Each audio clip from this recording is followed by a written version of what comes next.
तो गाइस हमारे paid Telegram channel पर तुरंत सील का पूरा नॉवेल एक्सप्लेन हो चुका है। अगर आपको देखना है तो आपको लिंक डिस्क्रिप्शन बॉक्स और कमेंट बॉक्स में मिल जाएगा। इस टाइम 85% ऑफ भी चल रहा है, तो तुरंत जाइए ज्वाइन हो जाए, लिंक इन डिस्क्रिप्शन।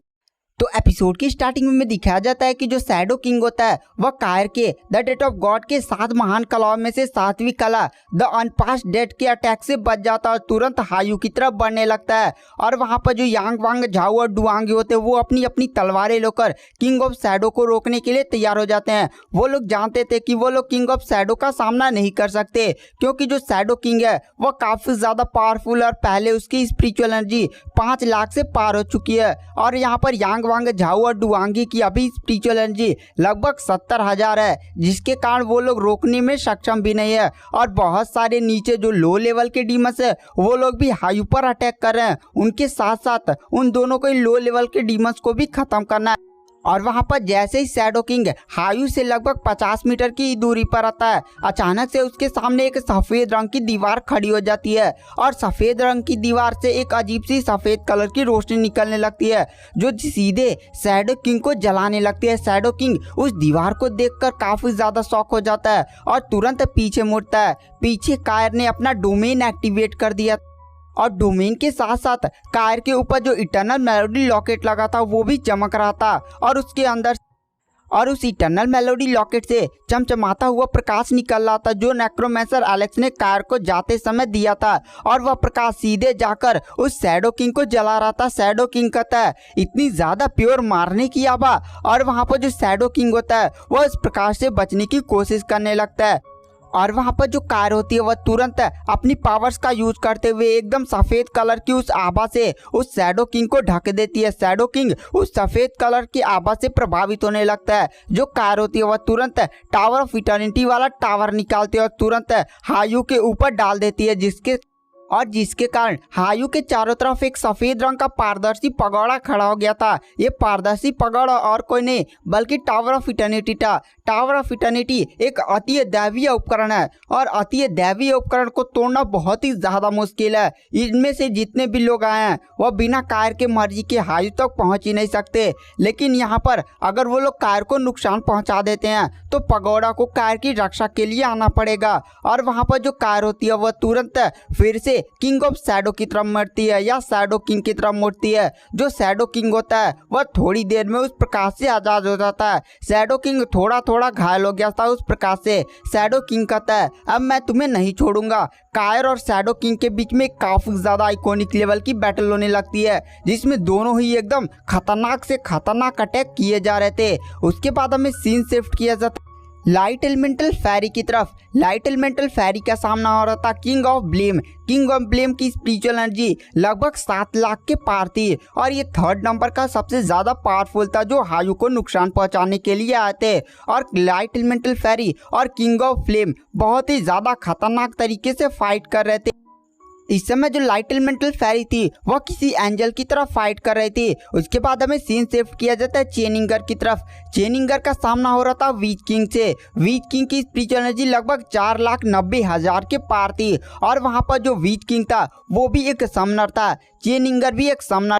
चेनिंगर ने वहां पर 36 क्रिएचर समनिंग गेट खोलकर 36 वारक्राफ्ट नामक बहुत सारे लेवल 9 के प्राणी को बुला लिया था। और वहां पर जो वीच किंग था उसने तो एक खड़ी सेना बुला ली थी, लेकिन वीच किंग के लगभग ज्यादा से ज्यादा लेवल 8 स्टेज 3 के थे, लेकिन चेनिंगर के लेवल 9 स्टेज 1 2 के थे, जिसके कारण चेनिंगर की पावर उन सभी पर भारी पड़। लेकिन कहीं ना कहीं चेनिंगर को भी दबाव का सामना करना पड़ा था क्योंकि चेनिंगर के पास केवल 36 वॉरियर थे, लेकिन उस वीच किंग ने लगभग एक पूरी सेना ही बुला ली थी, जिसके कारण चेनिंगर को एक काफी बड़ी प्रॉब्लम का सामना करना पड़ा था। लेकिन चेनिंगर का जो छोटा सुअर मैगडल था और वहां पर जो छोटा सुअर मैगडल था वह चेनिंगर की बहुत ही ज्यादा मदद कर रहा था, क्योंकि छोटा सुअर मैगडल कभी एक 4 सिलो वाला चिमरा बन जा रहा था, कभी डेविल ड्रैगन बनकर उन सभी वीच किंग से फाइट कर रहा था। और हमें दिखाया जाता है कि जो लेडी वांग युआन होती है उसका सामना हो रहा था स्केलेटन किंग के साथ।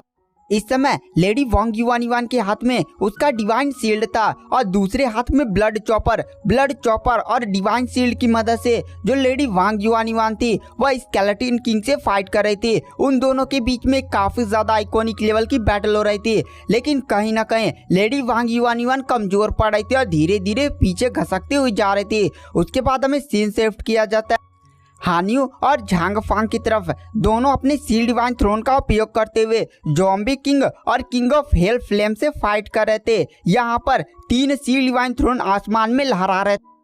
तीनों सील डिवाइन थ्रोन की फाइट को देखकर एकदम गॉड वाली फीलिंग आ रही थी।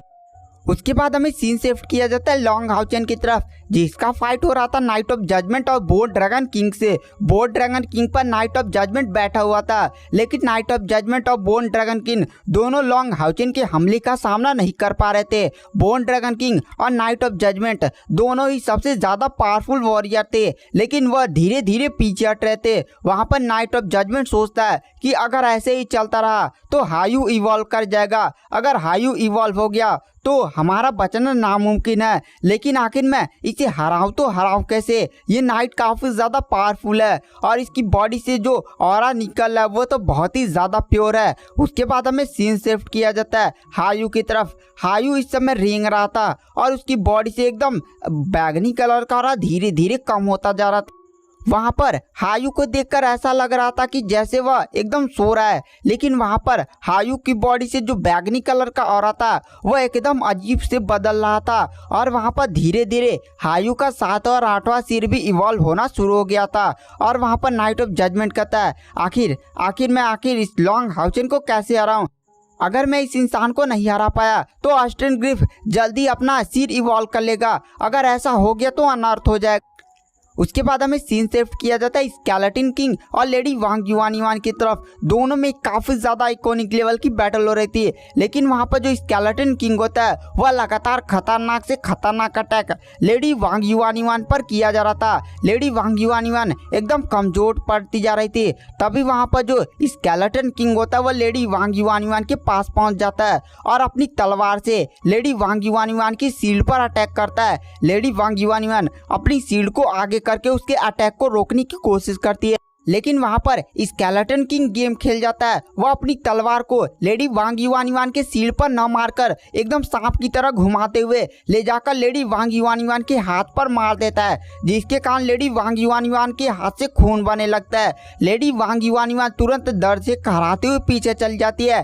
स्केलेटन किंग कहता है तुम्हारे अंदर क्षमता तो है, लेकिन तुम्हारे अंदर छल कपट और चालाकी नहीं है। देखी मेरी चालाकी का नतीजा, अब तुम मेरे अटैक से बचकर दिखाओ। और वहां पर स्केलेटन किंग बहुत सारे खतरनाक से खतरनाक अटैक लेडी वांग युआनिवान पर किए जा रहा था, लेकिन लेडी वांग युआनिवान अपने डिवाइन शील्ड का उपयोग करते हुए उसके हर एक अटैक को डिफेंड कर दे रही थी। वहां पर स्केलेटन किंग कहता है बहुत ही बढ़िया, लेकिन तुम मेरे अब अटैक से बचकर दिखाओ। और वहां पर तुरंत स्केलेटन किंग अपने सबसे पावरफुल और मिस्टीरियस टेक्निक को परफॉर्म करने लगता है। लेडी वांग युआनिवान भी शील्ड को लेकर तैयार थी और जैसे ही स्केलेटन किंग अटैक करता है लेडी वांग युआनिवान उसके अटैक को रोकती है, लेकिन अचानक से वह अटैक धुआं बन जाता है। दरअसल वह एक परछाई थी। लेडी वांग युआनिवान शॉक में पीछे मुड़ती है और अचानक से वह देखती है कि जो स्केलेटन किंग था वह उसके पास एक बहुत ही खतरनाक तलवार और ब्लेड फेंक रहा था और वो दोनों ब्लेड बहुत ही स्पीड के साथ